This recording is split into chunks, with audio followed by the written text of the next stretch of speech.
yéen a ngi teewlu seen bii di Liberté TV xibaar yi wóor te gaaw ci tàng-tàng bi ñu ngi lay ñaan nga daal di abonné wu te activer cloche de notification yi vidéo bu dëggu nga bokk ci ñu koy njëkk a am. billaahi gis nga yàlla la muy bind da kaa bind bu yàgg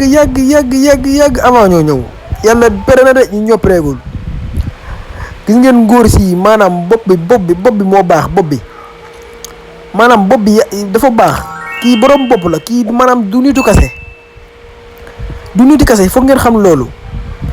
te bu leen xoolee Ousmane Sonko ñi ko doon jéem fexeel ñëpp fan lañ mujjee fan lañ mujjee ak ñi ko jéem a doon dugal ci ay guddo fan lañ mujjee xoolal rek ñi ko doon jéem a fexeel ñëpp ci lan lañ mujjee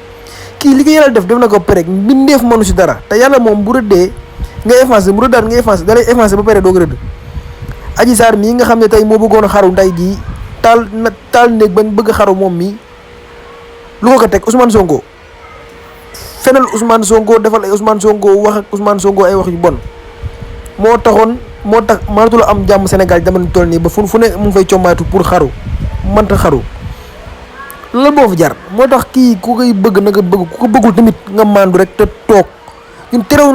kenn terewul la nga bañ a bëgg Ousmane Sonko mais nga maandu boo bëggul Ousmane Sonko tamit nga maandu toog yem